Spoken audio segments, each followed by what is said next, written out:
What if every third fact from your AI contained invisible fiction, not because the model is broken, but because your prompts accidentally trigger its confabulation protocols, turning your business content, market reports, or code documentation into a minefield of plausible lies that erode credibility with every undetected error? Welcome to the most critical frontier in enterprise AI deployment: forensic accuracy control. I am your lead researcher, and today, in Lab Report #003, we perform an AI hallucination autopsy, not just identifying false outputs, but surgically dissecting the exact linguistic conditions in your prompt that generate them, followed by a live debiasing protocol you can implement in 60 seconds. Our starting hypothesis is that hallucinations are not random. They are predictable linguistic events triggered by specific syntactic pressures and semantic gaps in your prompt architecture. Consider this. You ask, list the top 5 SaaS companies in quantum computing by revenue. The AI provides a list with specific names and convincing figures. 3 are real, 2 are complete fabrications. The error isn't in the answer, it's embedded in the question's linguistic structure. The imperative list creates pressure to fill a numbered slot. Top 5 by revenue specifies an attribute that may not exist in the training data for this niche.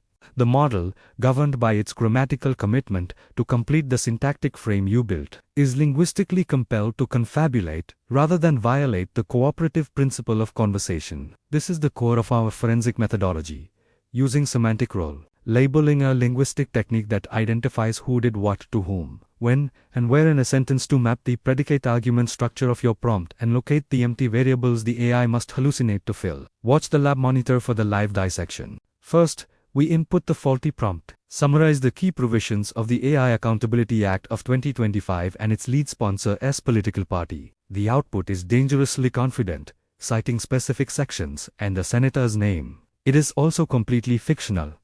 No such act exists. Now, we deploy the debiasing protocol. We do not change the query's intent. We change its linguistic vulnerability. Step 1. We add a semantic role constraint. In your response, for each claimed fact, explicitly label its semantic role, the act legislation, the agent sponsor, and the verification status confirmed, virtual, speculative. Step 2. We adjust the syntactic pressure from an imperative to a conditional frame.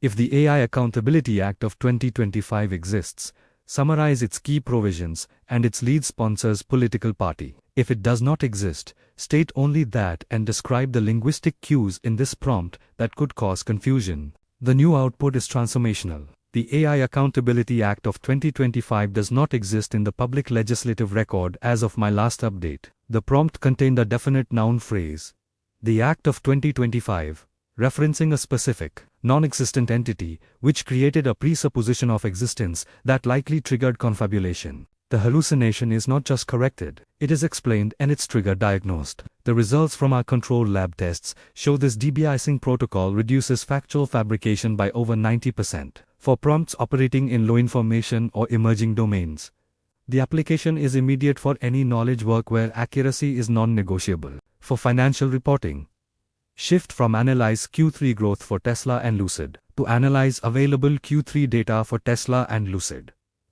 For any metric not publicly released, label it projected based on trend rather than stated. For legal briefing, instead of list precedents for this digital asset case, use list relevant legal precedents. For each, specify its role binding, persuasive and jurisdiction to avoid implying universal applicability. For medical or technical documentation, replace outline the steps for procedure X with outline the standardized steps for procedure X, as documented in authority Y. Flag any step where your knowledge is incomplete. The common fatal mistake is using definite articles, the possessive determiners, and presuppositional verbs. No. Understand for entities whose existence is unverified, forcing the AI to pretend rather than pause. Your new protocol is this. Before sending any high-stakes prompt, perform a 3-second forensic scan. 1. Identify all noun phrases. Are they indefinite a method or dangerously definite a method? 2. Locate the verbs.